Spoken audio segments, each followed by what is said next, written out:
Hi friends, welcome to Vignu's Kitchen. ഇന്നത്തെ video സ്വാദുള്ള മാങ്ങാച്ചാർ നമുക്ക് എങ്ങനെ വീട്ടിലുണ്ടാക്കാമെന്നുള്ളതാണ്.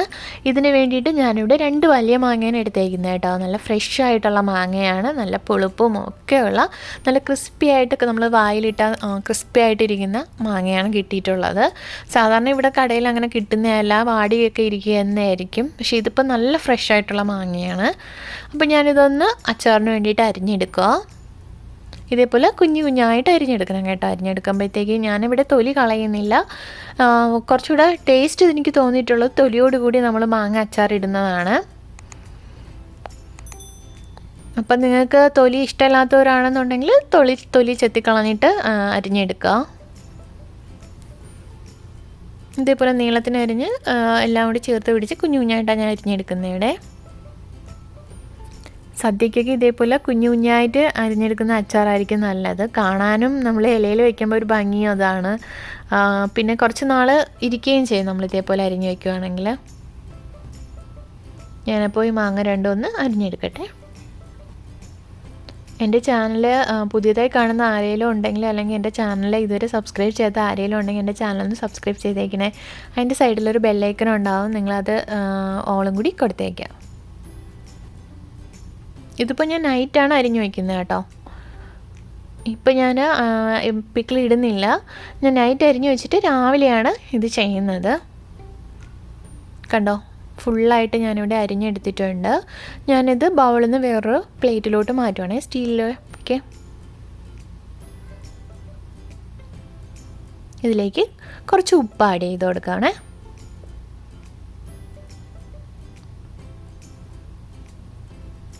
ഒരു ടീസ്പൂണിന് വേണ്ടിയിട്ട് ഉപ്പ് ഞാനിവിടെ ആഡ് ചെയ്ത് കൊടുത്തു. ഇതിലേക്ക് ഒരു 3/4 ടീസ്പൂൺ കായപ്പൊടിയും കൂടെ ആഡ് ചെയ്യുക. ഒന്ന് നന്നായിട്ട് മിക്സ് ചെയ്ത് കൊടുക്കുകയാണ്. ഇങ്ങനെ ചെയ്യുവാണെങ്കിൽ നമ്മുടെ മാങ്ങാച്ചാറിന് നല്ല ടേസ്റ്റ് ആയിരിക്കും കേട്ടോ. നമ്മൾ ഇടുമ്പോഴത്തേക്ക് നല്ല ടേസ്റ്റ് ആയിരിക്കും. തലേ ദിവസമേ നമ്മൾ ഇതേപോലെ ഉപ്പും കായും കൂടി ഇട്ട് വയ്ക്കുകയാണെങ്കിൽ അത് നന്നായിട്ട് ആ മാങ്ങയിൽ പിടിച്ചിരിക്കും. അതിനാണ് ഇങ്ങനെ ചെയ്യുന്നത്. ലേശം കായപ്പൊടി കുറവായിരുന്നു, അതുകൊണ്ട് ഞാൻ കുറച്ചുകൂടി ആഡ് ചെയ്തിട്ടുണ്ട്. നമ്മൾ ഡയറക്റ്റായിട്ട് ഉപ്പും കായൊക്കെ നമ്മൾ അച്ചാർ ഇടുന്ന ടൈമിൽ ആഡ് ചെയ്യുന്നതിനെക്കാട്ടിയും ഇതേപോലെ മാങ്ങയിൽ ഒന്ന് ഇട്ട് വെച്ചിട്ട് ഒരു 10-12 മണിക്കൂർ ഇതേപോലെ വെച്ച ശേഷം എടുത്ത് അച്ചാർ ഇടുന്നതായിരിക്കും. അപ്പോൾ അതാവുമ്പോൾ മാങ്ങയിൽ നന്നായിട്ട് ഉപ്പും കായും പിടിച്ചിട്ടുണ്ടാവും. ഞാനിതൊന്ന് അടച്ചു വയ്ക്കുക. നിങ്ങൾ ഈ കാണുന്ന സ്റ്റേജ് ഉപ്പും കായും എല്ലാം പിടിച്ചിരിക്കുന്ന മാങ്ങയാണ്. അതിൽ നിന്ന് കണ്ട് വെള്ളമെല്ലാം ഊറി വരുന്നതെന്ന് കാണാൻ പറ്റുമോയെന്ന് അറിയില്ല വീഡിയോയിൽ. ആ കായ ഉപ്പും എല്ലാം പിടിച്ചിട്ട് മാങ്ങയിൽ നിന്നുള്ള വെള്ളമെല്ലാം ഊറി വന്നിട്ടുണ്ട്. ഇപ്പോൾ ഞാനപ്പോൾ മാങ്ങാച്ചാറിടാൻ വേണ്ടിയിട്ട് കുറച്ച് വെളുത്തുള്ളി ഇഞ്ചിയും കൂടെ ചെറുതായിട്ട് അരിഞ്ഞു വെച്ചിട്ടുണ്ട്. തീരെ ചെറുതായിട്ടല്ല, മാങ്ങ അരിഞ്ഞേക്കുന്നതിനെക്കാട്ടിയും കുറച്ചുകൂടെ വലിയ സൈസിനാണ് ഞാനിത് അരിഞ്ഞേക്കണേ, നീളത്തിന്. മാങ്ങാച്ചാറിടാൻ വേണ്ടിയിട്ട് ഞാനിവിടെ ഒരു പാൻ എടുത്ത് വെച്ചു.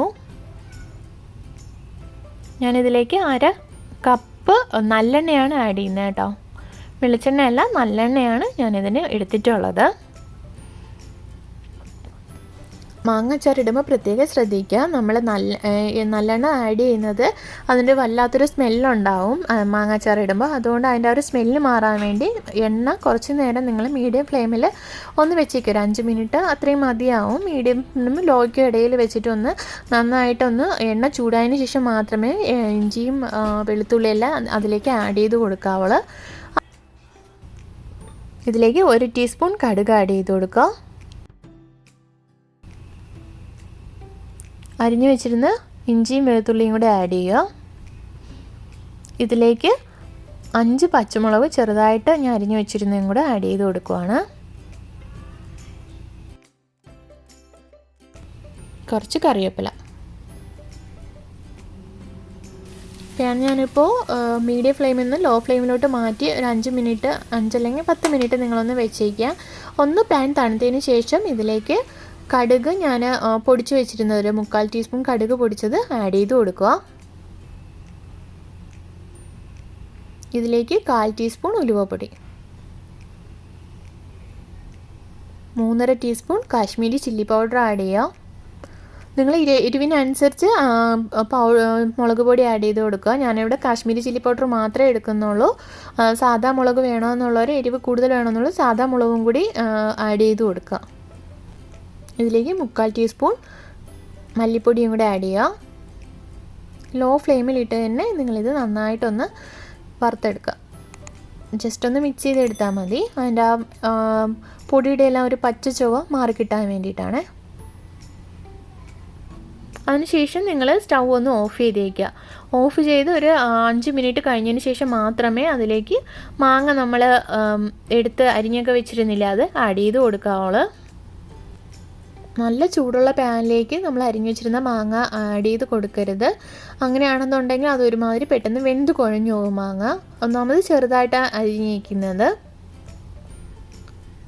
അതുകൊണ്ട് തന്നെ അതിലെ മുളക് പൊടിയെല്ലാം ഒന്ന് തണുത്തതിന് ശേഷം നിങ്ങൾ ഇതിലേക്ക് മാങ്ങ അരിഞ്ഞു വെച്ചിരിക്കുന്നത് ആഡ് ചെയ്ത് കൊടുക്കുക. ഇതിൽ ഞാനിപ്പോൾ ഉപ്പോ കായപ്പൊടിയോ ഒന്നും ആഡ് ചെയ്തിട്ടില്ല. കാര്യം മാങ്ങയിൽ ഓൾറെഡി ഞാൻ അതെല്ലാം മിക്സ് ചെയ്ത് വെച്ചിരുന്നത് കൊണ്ട് ഉപ്പെല്ലാം കറക്റ്റാണ്. അതുകൊണ്ട് ഞാൻ ആഡ് ചെയ്യുന്നില്ല. നിങ്ങൾക്ക് അത് കുറവായി തോന്നുവാണ് അപ്പം നിങ്ങൾ കൂടുതലായിട്ട് കുറച്ചും കൂടി ആഡ് ചെയ്ത് കൊടുക്കുക അതിനനുസരിച്ച്. അച്ചാർ അപ്പോൾ ഇവിടെ റെഡി ആയിട്ടുണ്ട്, കണ്ടോ.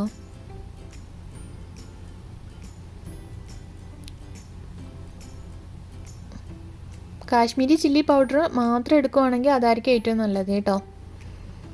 കുറച്ച് നല്ല കളറ് കിട്ടും നമുക്ക് അച്ചാറിന്. മാങ്ങ അച്ചാർ നന്നായിട്ട് തണുത്തതിന് ശേഷം, ഒട്ടുമേ ചൂട് പാടില്ല, നന്നായിട്ട് കുറച്ച് നേരം നമ്മൾ അച്ചാർ ഇട്ട ആ ഒരു പാനിൽ തന്നെ വെച്ച് നന്നായിട്ട് തണുത്തതിന് ശേഷം അതിലേക്ക് വിനീഗർ ആഡ് ചെയ്ത് കൊടുക്കുക.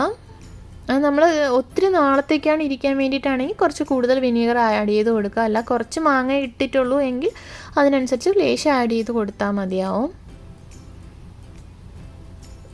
ഞാനിതിലേക്ക് 1 ടീസ്പൂൺ വിനീഗറാണ് ആഡ് ചെയ്തിട്ടുള്ളത് കേട്ടോ. വിനീഗറൊക്കെ ഒഴിച്ചതിന് ശേഷം നന്നായിട്ട് തണുത്തു എന്ന് നിങ്ങൾ ഉറപ്പ് വരുത്തിയ ശേഷം മാത്രം ഒരു ടിന്നിലേക്ക് ഇട്ട് അടച്ചു വയ്ക്കുക. ഇത് നിങ്ങൾക്ക് ഈ റെസിപ്പി ഇഷ്ടപ്പെട്ടുവെങ്കിൽ ലൈക്ക് ചെയ്യുക, ഷെയർ ചെയ്യുക, സബ്സ്ക്രൈബ് ചെയ്യുക. കമൻറ്റ്സ് എന്തെങ്കിലും ഉണ്ടെങ്കിൽ താഴെ ആഡ് ചെയ്തേക്കുക. Thanks for watching.